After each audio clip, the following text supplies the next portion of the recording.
What's up guys, it's Mohammed here with another war recap, and this time it was a war against Sai Gon Club and a pretty good win for RazeInfinity.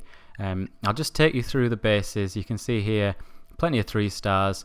Still not getting those 3 stars against the Town Hall 10s, but neither were the enemy, and they really put up quite a lot of 2 stars. They did 3-star me, so that's going to be a change of base, and they also got a couple of 1 stars, so they looked like they were pretty promising being a level 6 clan with quite a lot of wins and some pretty tough looking bases as well, but in the end I think they were pretty much a 2-star focused war clan, and that showed with us winning with our extra 3 stars, so a really good performance. And let's jump into some of the replays.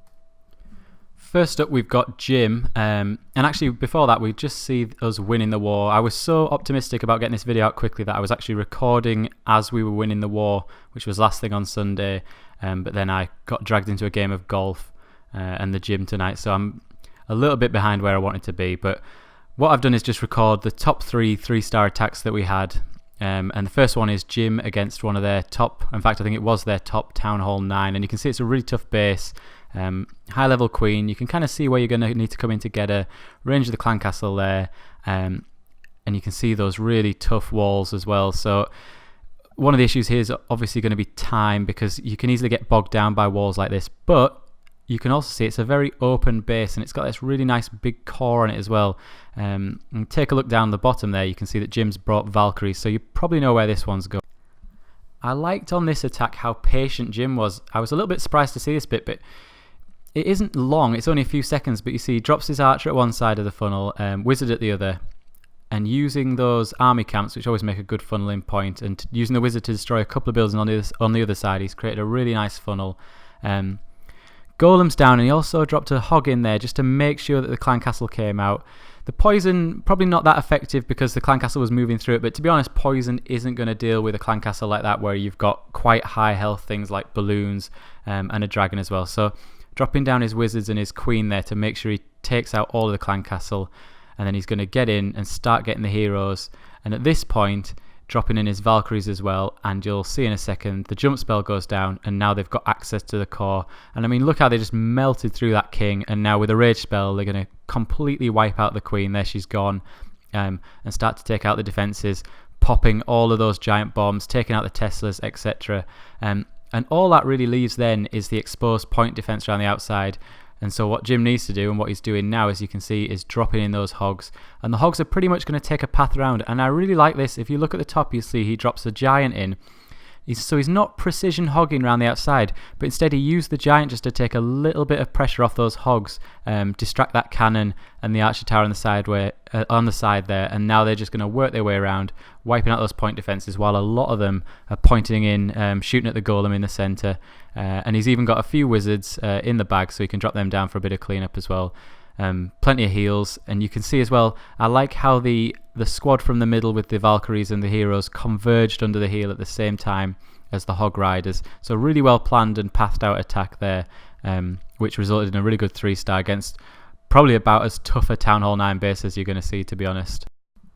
So now we're pretty much just into cleanup. Jim there obviously rocking that extra spell, but still not easy to take on a base like that, you know, really tough walls. So great job, Jim. And let's jump on to the next attack, which is Celeb against another high Town Hall 9 base. And it's a base design you see quite often, but I think there's some pretty key flaws in this. There you can see the range of the clan castle. I don't like the army camps at the side. I think the army camps, and particularly on the left with the builders' huts, just so easy to destroy those buildings and create a great funnel. You can also see he's kind of tried to protect his queen with those high HP buildings, but his queen's so close to them, she's going to go, I mean, look at her range, she's going to go past them. So she's probably going to jump outside, or at least she's going to stand on that mortar. But either way, she's not getting much defense off those high HP buildings. Excuse me, easy for me to say. So not the most impressive base design, I don't think, but still not easy to take on. Quite a lot of positions where the giant bombs could be. I probably would have predicted them being not near the town hall, but rather down the bottom. But I seem to remember they're not. They're mixed in, single giant bombs rather than double giant bombs, mixed in with the Teslas. So ballooning from the top, and there's absolutely no air defense there. So that thing floats right down and gets the some of the clan castle lure, or it would have done, but it was looks like it's an entirely flying clan castle. So Celeb sensibly also sending in some hogs from the side there to make sure he gets the lure. I'm not sure whether this was a cleanup attack. I think it probably was. Then I like to see this again, just a normal clan castle kill. There's no way you can rely on poison unless it's maxed out, and even then I'm not sure if it does. Someone can probably tell me. I haven't seen how much damage max poison can do, but there's no way you can rely on poison to take out this kind of clan castle. You just need to use your queen and use your wizards. And speaking of the queen, if you take a look at her there, he has to use their ability really early on, so good spot there from Celeb that he needed to use the ability. And now the kill squad's heading in. Obviously the queen's come quite far out, so the king's just going to meet her straight away and take her out. But keep your eye on that queen, the attacking queen, all the way through. She's pretty much dead here at the start, but you'd be surprised she does some serious work in this attack. Probably worth a watch. Now that Celeb's in the centre, you can see the Teslas were actually spread out round, as were the giant bombs. So not what I would have expected from this base. You know, most people are going to have double giant bombs, but not this guy. Triggering those Teslas though, and Queen's still up the top there doing work, taking out loads of buildings, and then in come the hogs, and also some balloons from the bottom, since there was almost a free building down there with no air defences. And the hogs are just going to work their way around, similar to the way that Jim's did. Work their way around the outside whilst that kill squad's in the middle, soaking up a lot of the DPS. Not as many heals to use here, part of that being a proper Town Hall 9 rather than a sort of 9.5, which I think is what Jim is at the moment. I could be completely wrong because I'm a little bit out of the loop, but I thought that's what he was doing, 9.5. But still plenty of DPS, and those high level heroes going to get him round. You can see the Queen's been taken out now, but she really got a long way around considering she was almost dead on about the 10-second mark. And you can see up until this point the attack had gone pretty well, and it's still going well, but it's bogged down a little bit, and you do see the advantage of those sort of high level walls. It's going to take him a little bit longer to get through and get that final compartment. I don't know whether it would have swung the balance or not, but you know, having Celeb having those high level heroes, probably giving that chance to take down that final compartment where someone with, you know, level 10 heroes might not have.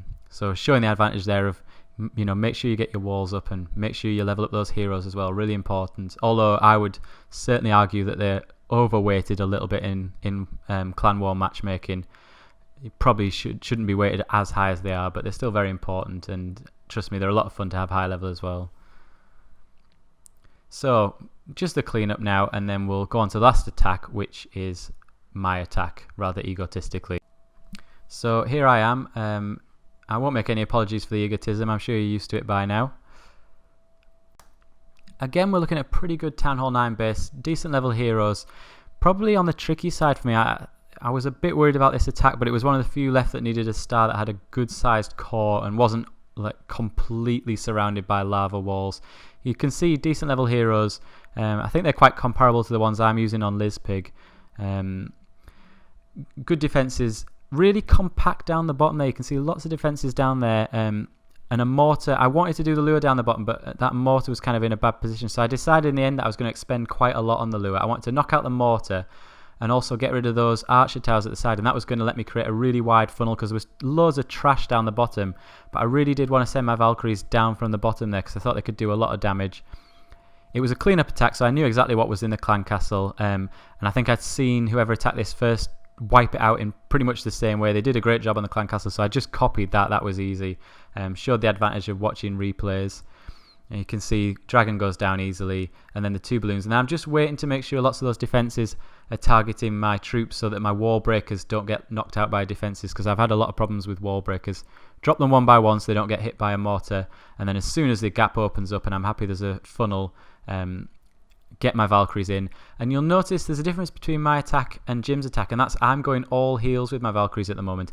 I think if you're using, I think I had 9 Valkyries. If you're using 9 Valkyries, they don't really need a rage in my opinion. You can see that they're going to melt this Archer Queen now. She's just going to disappear. There she goes. And as soon as I'm happy that the defenses are targeting the centre, I want to drop in my hogs to knock out one side, and then I'm hoping my Valkyries are going to head across to the left, triggering plenty of giant bombs, which you can see they're doing now, soaking up the Tesla attacks so that they're not targeting the hogs. And I'm hoping they're going to, as I say, meet under that final heal, which they kind of have. I didn't have a whole lot of hogs left at the end, but I had enough Valkyries, and both my heroes were up. Although my king went walkabout, it's not the worst thing in the world because someone's got to do cleanup duty. And with the queen hanging behind the Valkyries, they make a nice tank for her. So I think what I've changed about this attack recently is I'm not relying so much on golems. I'm preferring to take the Valkyries to do the tanking, and I'm not relying on rage spells. I'm using heals, and just having that number of Valkyries, that's what's going to get me around the base rather than the rage spells. They get through walls quite quickly. Obviously, they're getting bogged down a bit there at the end, but there's not that many of them left. But I still think I finished with plenty of time to go, so I didn't need the rage for speed. And there you go, the 100%. So I hope that was interesting to you guys. Hopefully you'll learn something from that. And just to play us out, I've got playing now a couple of people showing off their superb loot which they've been getting since its boost. So Olaf with the first offering, a nice free town hall and tons of loot. I wish I had more time to play this week. As I was saying, I got roped into some golf. Oh, and I went go-karting as well, so it's been a really busy week for me. But I've been looking forward to doing this video, so I'm glad I got a chance. And then I seem to think Jim's was slightly better. I think he felt he had to one-up him, which I don't blame him for. Here's Jim's replay. So long may this loot continue, and hopefully I'll get a chance to partake in some of it later in the week when I'm not quite as busy. Look at those walls as well with those Inferno towers in the middle. Always good to see. Hopefully we'll meet these guys in a war sometime soon. That should be fun. Although Valkyries and Inferno towers don't mix. But we'll leave it at that this week anyway. Thanks for watching, guys. I hope you enjoyed it, and I hope you learned something. Until next time, Brahamid saying goodbye and raise on.